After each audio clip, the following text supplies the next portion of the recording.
guys, continuing the read alouds of Salon Des Femmes by Gary Douglas. And today we're going to be reading chapter 5, Pragmatic Choice. You've got to look at the pragmatic choice you have at each moment. If you start to look at the pragmatic choice, a different possibility can show up. Gary. Hello, ladies. Let's begin with some questions. Looking for comfort and reassurance outside of you. Salon participant. I find being held by a man very comforting and reassuring. My current boyfriend does not hold me enough.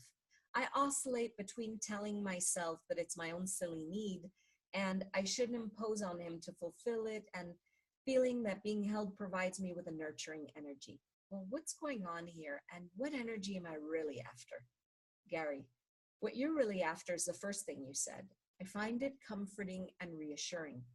What stupidity are you using to create the comfort and reassuring you are choosing? Everything that is times a godzillion, will you destroy and uncreate it all? Right and wrong, good and bad, pock and pod, all nine, shorts, boys, and beyonds.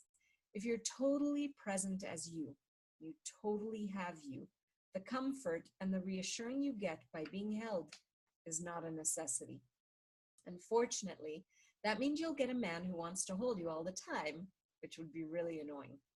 There are people who use food as comfort. There are people who use sex as comfort. There are people who use alcohol as comfort. There are people who use shopping as comfort. There's a lot of comfort and reassuring that goes in many different directions. That's the reason I picked up this particular issue. Salon participant. Are support and caring similar to comfort and reassuring? Gary, support and caring are part of comfort and reassuring. Women comfort and reassure one another by sharing, by going to the bathroom together, and by shopping together. There are about 25 other things that they have to do together. That sense of togetherness is what people look to as comfort and reassurance. If you're truly willing to have you, the being, in totality, you need nothing outside of you to comfort or reassure you. You're comforted and reassured just by being. That's the whole idea. How do we get to the point where we have comfort and reassurance based on being, not based on what we have to do or any of the other crazy stuff that people think is necessary? Salon participant. What is support? Gary, support is a job title and a choice. You can be a support person. That means you either get to be a jockstrap or you get to be a bra. What part of the body do you want to hold up with your support? Or do you want to look for how you can empower instead? Support is a reference for not embracing the possibilities of empowerment. Instead, you're being a support for somebody. You can use the past for comfort and reassurance. You use reference points. You use your family, you use your kids. There are 1,000 things that you use. People say, oh, it's so comforting to have my family around. Not exactly. It takes a lot more work.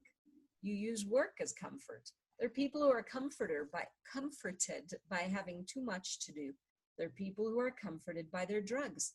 There are people who are comforted by the kind of clothes they put on. They have comfort clothes. It's like looking for something that will take place of what mom and dad should have been for you, but they might not have been. Or, if they were comfortable people, it's the place where you're reassured or comforted by the way you were with them. Salon participant. It feels like rather than being me, I'm always looking outside of me for something. Gary, exactly. That's when you're looking for comfort and reassurance outside of you. You never get to actually be present enough to ask yourself, do I really want this? Is this really necessary? Do I really care? And is that really what I need? You have the places where you've created comfort and reassurance as though that equals security. People look for security.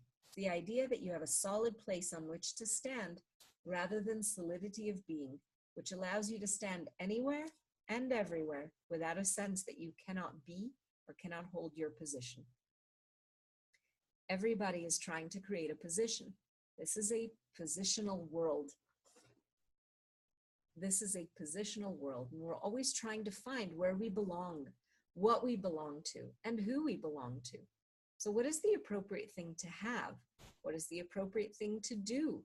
Who's the right person to talk to? Who's the right person to be with? All of these things are the positional hierarchy that we create to determine a fixed point of view that gives us comfort and reassurance of having a solid and secure reality.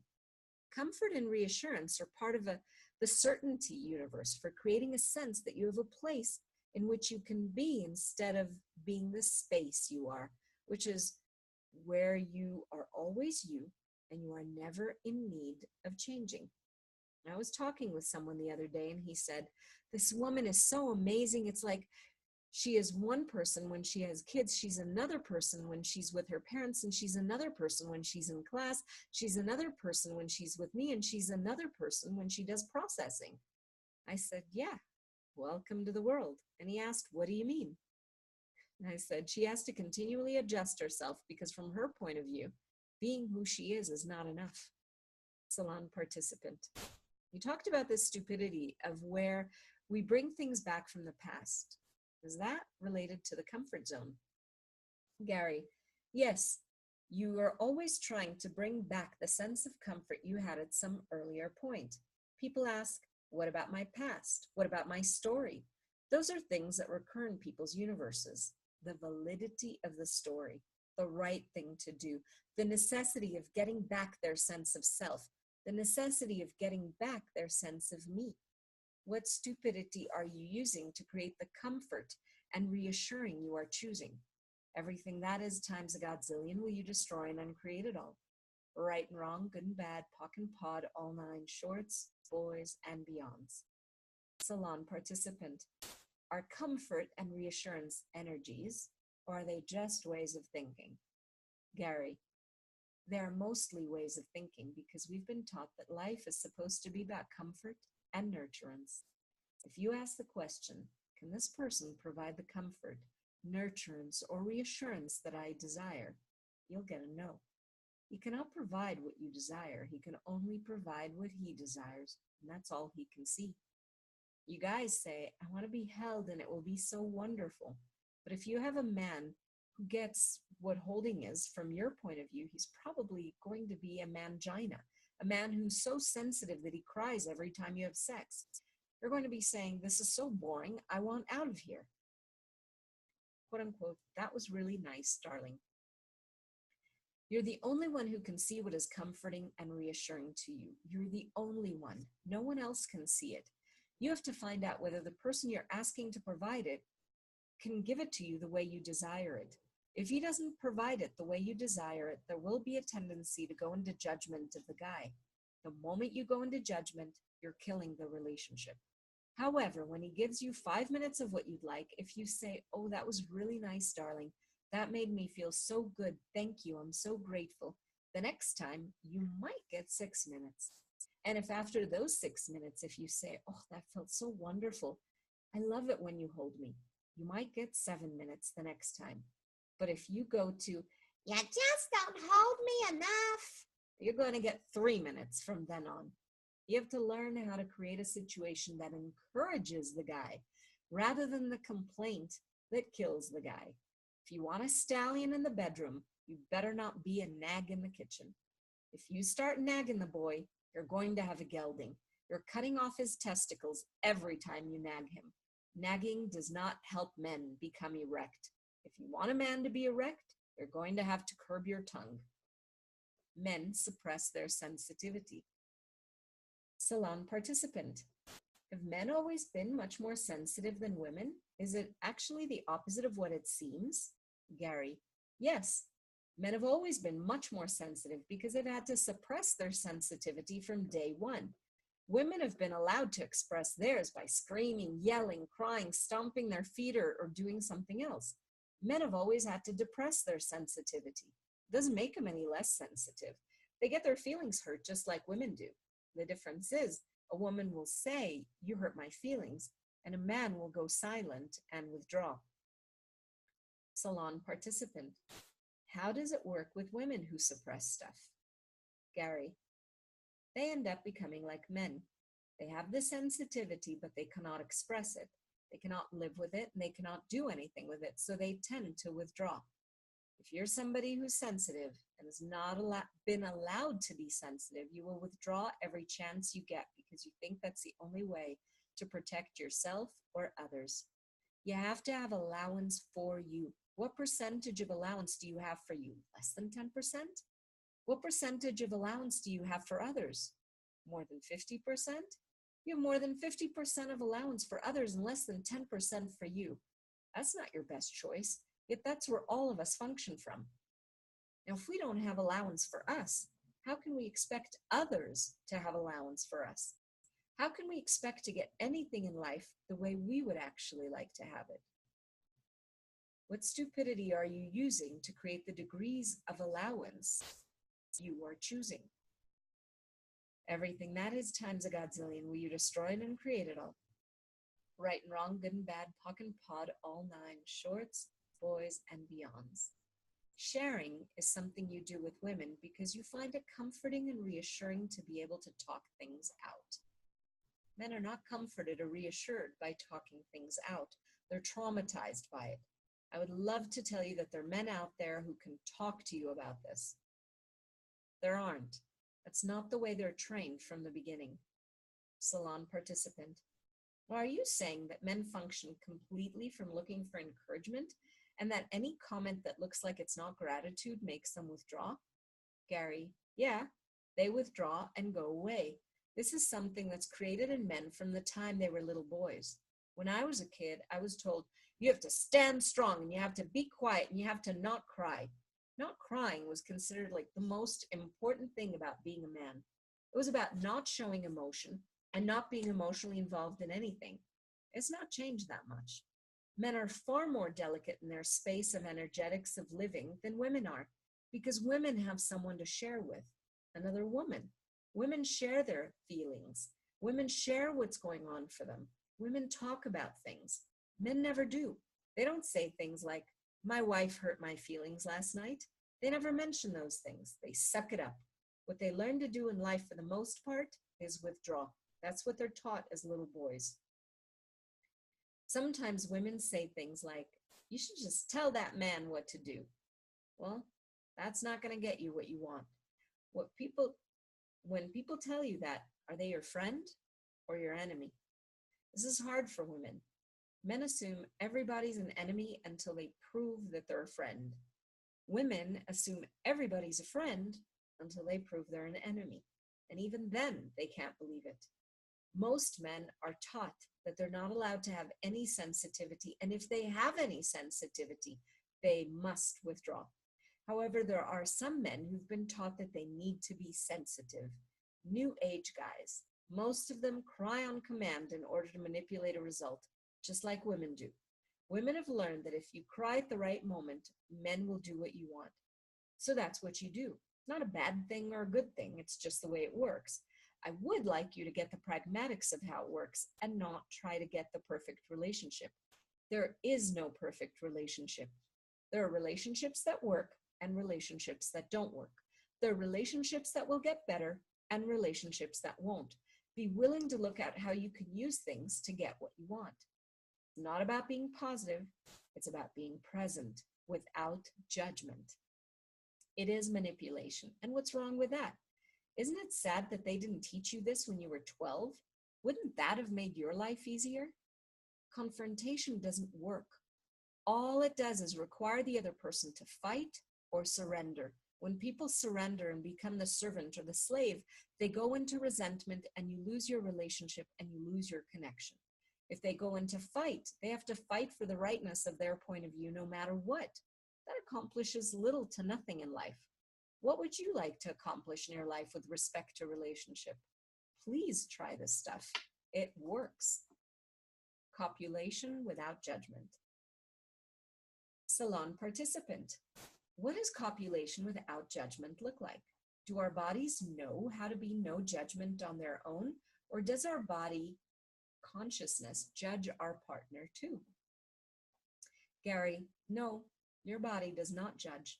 You, the being, are the one who determines what's appropriate sex play based on judgment.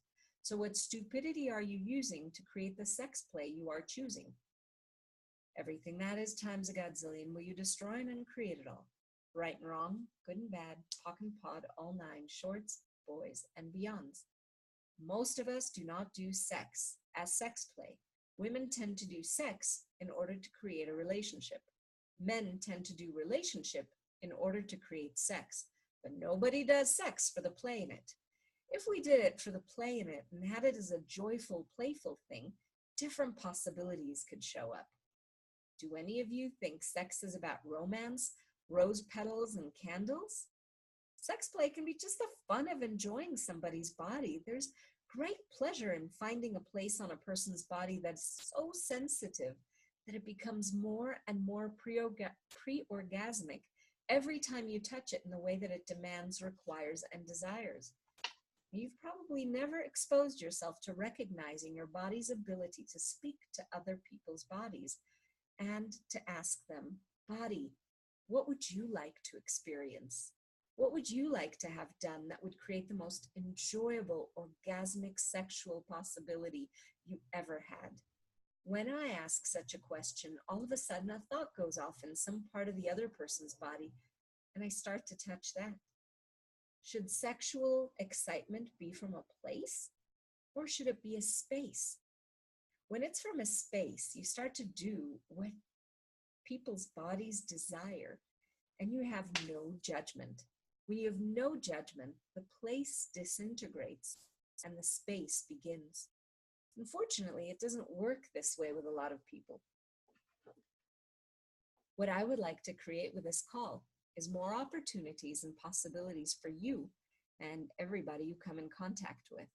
But what stupidity are you using to create the sex play are you choosing? Everything that is times a godzillion, will you destroy and uncreate it all? Right and wrong, good and bad, pock and pod, all nine, shorts, boys, and beyonds. Hey, do you want to have sex? Salon participant. I sometimes find myself averting my eyes when a man meets my gaze. Can we change this? Gary, yes, you can become a gay man. A gay man will always intensely look at a man he wants to have sex with. He will never drop his gaze, which means, hey, do you want to have sex? Men who don't wish to do gay sex look at a man until they realize that he wants to have sex with them, and then they drop their gaze. When you don't drop your gaze and you look at a man directly in the eyes, his point of view is, you're saying you want to have sex. So what stupidity are you using? To avoid creating a future beyond this reality are you choosing? Everything that is times a godzillion will you destroy and uncreate it all. Right and wrong, good and bad, pock and pod, all nine, shorts, boys, and beyonds. What energy, space, and consciousness can you and your body be that would allow you to have a relationship that's greater than any reality? Everything that doesn't allow that to show up times a godzillion will you destroy and uncreate it all. Right and wrong, good and bad, pock and pod, all nine, shorts, boys, and beyonds. What stupidity are you using to create the men you are choosing? Everything that is times a godzillion will you destroy and uncreate it all. Right and wrong, good and bad, pock and pod, all nine, shorts, boys, and beyonds. Sexual harassment. Salon participant. Can you speak about sexual harassment and catcalls? Sexual harassment and catcalls, says Gary, is a man trying to do sexual intimidation. As a woman, you can out-intimidate any man. Just look at him condescendingly and say, I'm sorry, that piece of shit ain't big enough, and walk away. You've spent your whole life trying to avoid being a slut. What stupidity am I using to invent the lack of being a slut I am choosing? Everything that is times a godzillion will you destroy and uncreate it all. Right and wrong, good and bad, pock and pod, all nine, shorts, boys, and beyonds. Is it just in America where you feel wrong for being a woman? No, it's everywhere in the world that men stare you down and prey on you and judge you. You have to be sexually intimidating, and that's one thing you're not willing to be. What physical actualization of being the physically intimidating bitch of possibility are you now capable of generating, creating, and instituting? Everything that is times a godzillion will you destroy and uncreate it all. Right and wrong, good and bad, pock and pod, all nine, shorts, boys, and beyonds. If you have big boobs, you're more of a sexual target, but it doesn't matter whether you have big boobs or little boobs. Men are idiots. They're always trying to prove that they have a desire for sex. And 90% of them don't. They're afraid of it. So look at them and say, if you don't drop it, my point of view is that you have a tiny dick.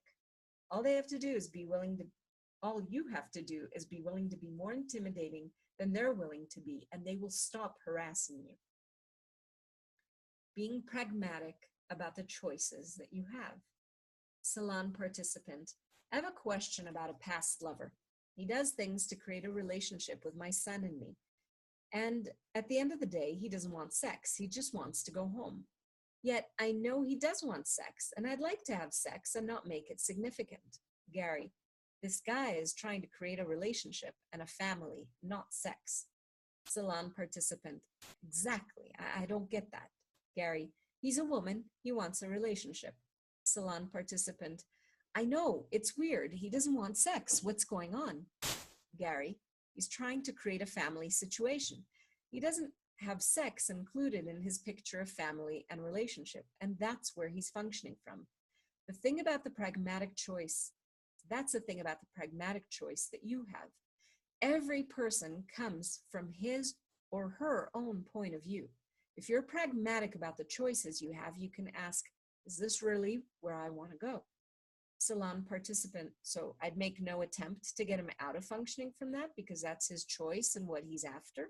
Should I be an allowance of it? Gary says, well, you could be an allowance of it and realize that he isn't the man that you want. Salon participant, well, I have other men that I sleep with because it doesn't work with this one. Gary, that's a great justification because it doesn't work with this one. Salon participant, well, I made it clear that I want sex and he doesn't. Gary, does your son need him? Salon participant, yes, my son needs him. They're super close and I don't want to cut that off, but I can't turn off my sexual desires. We spend the whole day together. He buys dinner, he buys lunch, he pays for everything, and then he just wants to go home. It's weird. Gary, well, that's when you call up your boy toy and you say, hey, you want to come over? I'm hot and bothered. Salon participant, well, that's what I do. Gary, so what's wrong with that? Why are you making that wrong? You can have anything you want. It's called pragmatic choice. Salon participant, well, I get that he wants sex. He's just scared to go there. Gary, well, you could ask him, so what kind of commitment would I have to make to you for you to be able to have sex with me? Salon participant, well, that's a weird place to go.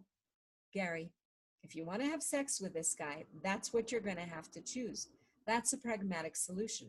Find out what the other person wants. What you want is fine and great and wonderful, and it means nothing to the other person. I'm being blunt, I'm sorry. The other person has an idea of what he wants. If you provide any part of that and he says, okay, good, so I'm getting what I want. He doesn't even see what you want. He can't. He can't read your mind. He can't be aware of what you are, even though you've been taught by every woman you've ever known that men are supposed to be able to read your mind, but they're not able to, okay? They were taught that if they did, they were wrong, and if they didn't, they were wrong, so they just get confused instead. Fixing things with an X. Salon participant. I would still like to fix things with my ex-husband. Gary, you couldn't fix things while you were with him. Why fix them when you're not? There's a difference between fixing and being aware that you care about somebody. I care for my ex-wives. I know I cannot fix things with them. I know I cannot make their lives better. I know I can never have a relationship with them again, so I do not try. Why?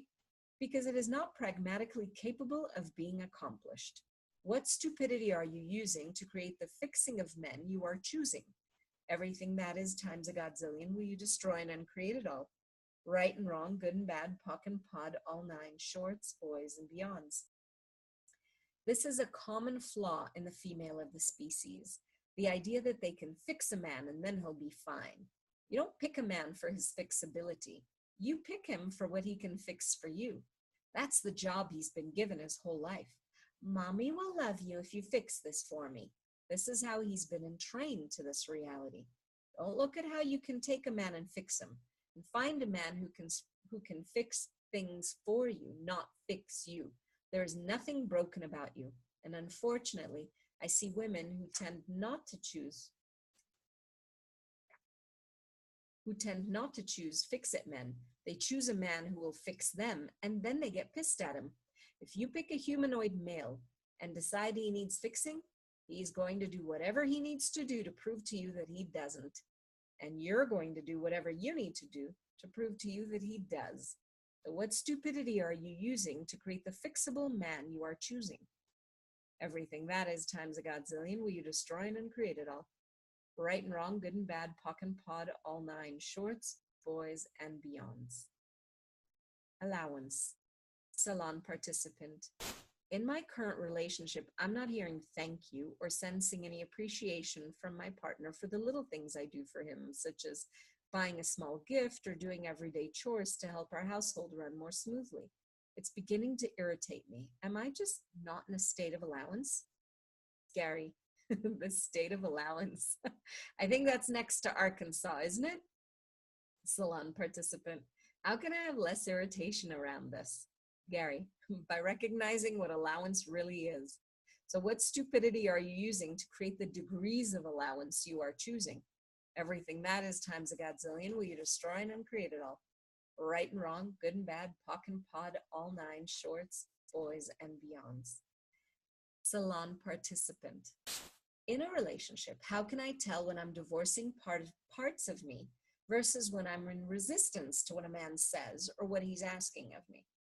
Gary, whenever you're in resistance and reaction or alignment and agreement, you're divorcing you because you're not in question. You give up your awareness in favor of a conclusion. You need to ask, do I really want to do this? Is it fun? Is this what I would like to have? What would actually create the greatest effect and the most fun in my life? What would I like more than anything else in life? Those are places you want to go. Marriage scares me. Salon participant. I've noticed a pattern. I'll be in a relationship with a man for 1.5 years and then I leave him. Gary, well, that's a long-term relationship. Salon participant. What can I ask that will stop this pattern? I don't like commitment and marriage scares me. Gary, it scares you. It ought to frighten you to death and you're not the only one. What stupidity are you using to create the marriage and the sacred vows you are choosing? Everything that is times a godzillion will you destroy and uncreate it all. Right and wrong, good and bad, puck and pod, all nine shorts, boys and beyonds. Salon participant. I have a question about the 1, 2, 3 rule, where you say that after the third time you have sex with someone, you're married. Well, what is this marriage you're talking about?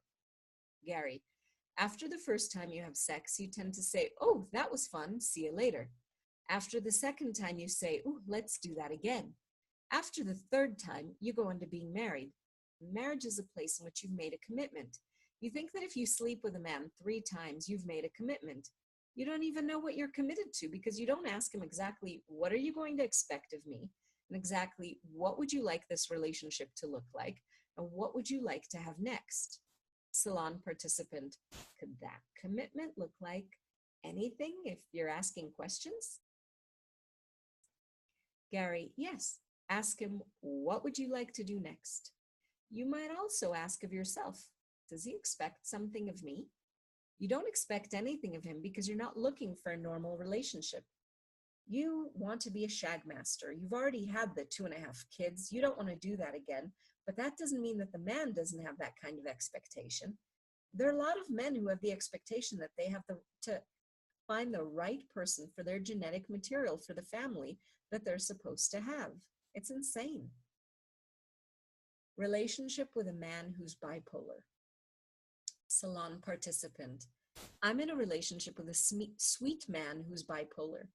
He's on meds, and I suspect he's humanoid, as he comes across as quite intuitive. Gary, well, it's not intuition that characterizes humanoids. There are many humans who are intuitive. There are many humans who are psychic. There are many humans who are psychic readers. They do tarot cards, astrology, and every other form of metaphysics, but they do it to prove something. Salon participant. I struggle with feeling close to him. Gary, you cannot feel close to someone who's bipolar because when they feel close to another person, they feel threatened. And that brings on a bipolar episode, which creates a separation between them and their partner. This prevents you from getting close to them.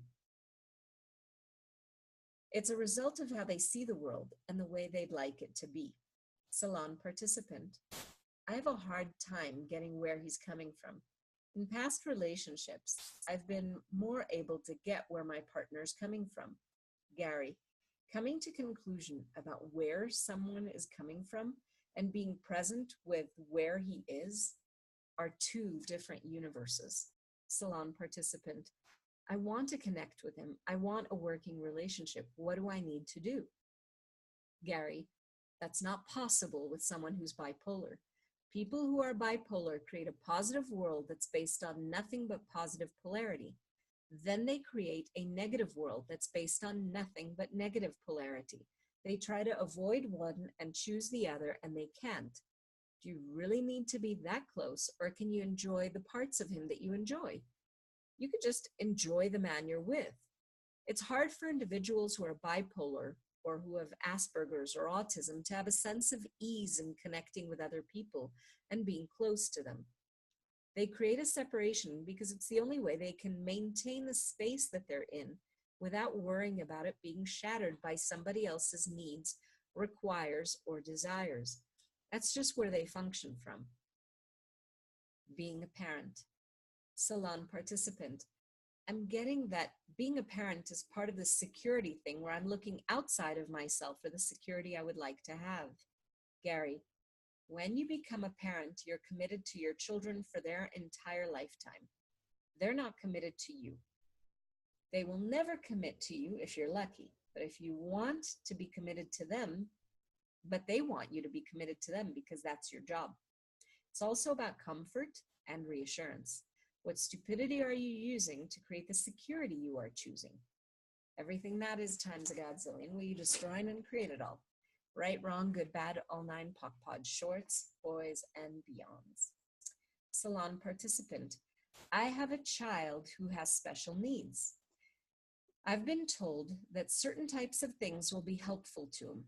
Do I go for doing some of those things rather than just trying to be the energy of what he needs? Gary, you have to be willing to do whatever it takes for your kid. That's your job. Once you become a parent, you've decided to give up your life temporarily for theirs.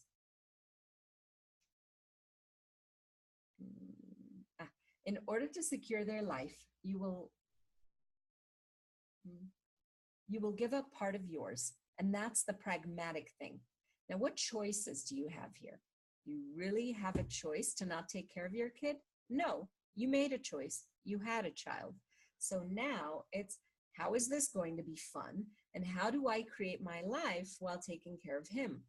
Once you have children, you've made a commitment. You have to be willing to do that job and do it gladly. Not because you have to, because it was what you chose. The problem is most women get to a place where they become a parent and then they lose their lives. So what stupidity are you using to create the life of motherhood you are choosing? Everything that is times a godzillion will you destroy and uncreate it all.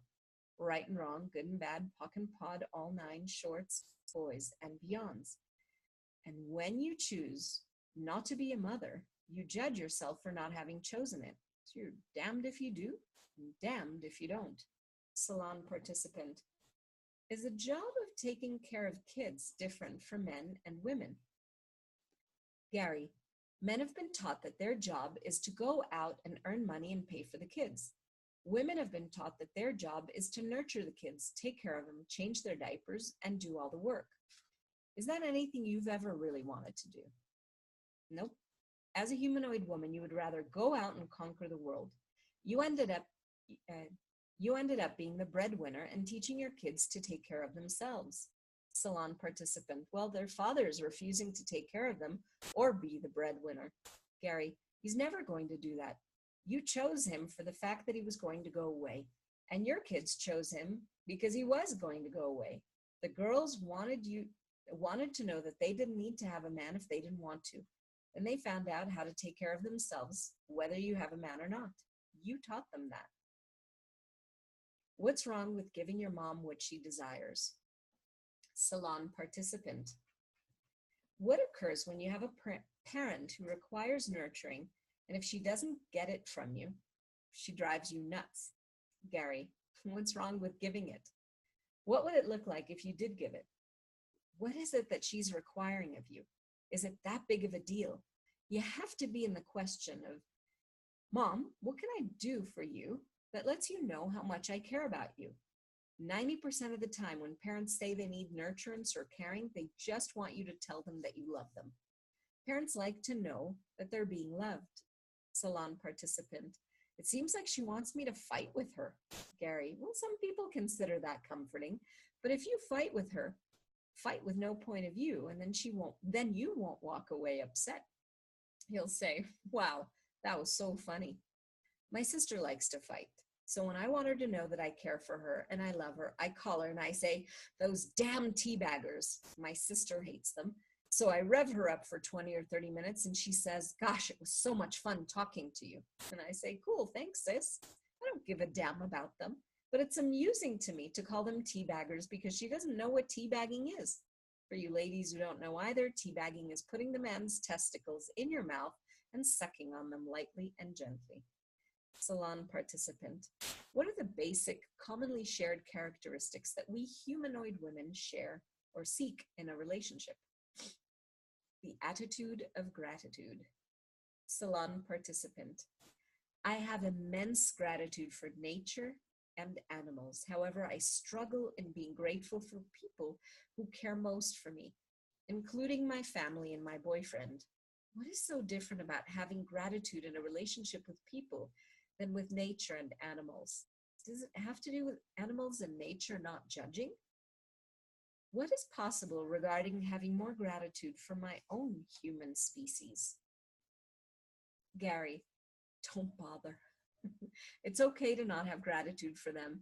You might want a relationship with lots of people. That doesn't mean it's going to work. That doesn't mean it's going to be easy, and that doesn't mean it's going to be what you truly desire. It just means that you want a relationship. Now, if you don't do judgment, you'll have no problem. Salon participant. I grew up hearing constantly from my mother that I should be grateful for everything. I should be grateful for the peas on my plate, even though I hated them. I was always told that I had to have an attitude of gratitude. It's not that I'm not grateful, but how can I increase my capacity for gratitude? Gary, your mother forced you into the attitude of gratitude rather than the joy of the possibilities of gratitude. She didn't educate you. She enforced it. You will be grateful. Eat those damn peas and be grateful for them. Well, that creates a place for you when you have resistance as your only choice. Unfortunately, she was saying, do what I tell you. She was putting her spin on it with, you should be grateful, which is an underlying judgment that you're not grateful, rather than a recognition of what you actually were, which was a kid who didn't like peas. Your mother learned from her mother how to make her children wrong. Isn't that cool? She wasn't really talking about gratitude. She was talking about how you should appreciate the fact that I've given you this. It wasn't about gratitude at all. So you've misapplied and misidentified that gratitude is obligation. It will make things easier if you recognize what is gratitude and what is obligation. Okay, ladies, that's it until next time. What I want you to do is get that you need to have a sense of comfort with a man. You need to have pragmatic choice. You have to ask, what's the pragmatic choice that I have here that will create greater, more expansive, and more joyful ease in my life? Your life, not theirs. A lot of women are taught that they're supposed to do for the man, do for the man, do for the man, and be happy. Most of the men that I know have been taught that they're supposed to do for the woman, do for the woman, do for the woman, and be happy, except nobody's ever happy. Why? Because everybody's doing and nobody's enjoying. Nobody is actually receiving the doing the other person's doing. So you've got to look at the pragmatic choice that you have at each moment. If you start to look at the pragmatic choice, a different possibility can show up. Thank you all. Please use these tools. I would like you to have greater freedom in this area where you can create and generate relationship and sex in a way that works for you. You're all such powerful and amazing women. You should not have problems in this or any other area, but you create yourself as less than in order to have problems. I will do my best to get you to come to a place where you don't have a problem to overcome, and instead you create a possibility as a new choice, which creates a new possibility, a new choice, a new question, and a new contribution that you can be or receive. This is where we're heading. Thanks, guys. That was chapter 5 of this delicious book, Salon Des Femmes by Gary Douglas. This is Rachel SIlber. It's been a joy to read it for you. There are several other chapters that are live on YouTube now, and I invite you to join Marisete da Silva and I in our Fem Chats, specifically about this book at the moment, and then we're going to be covering other things as well. You can find those on Facebook, The Joy and Pleasure of Being a Woman. Mwah. Arrivederci.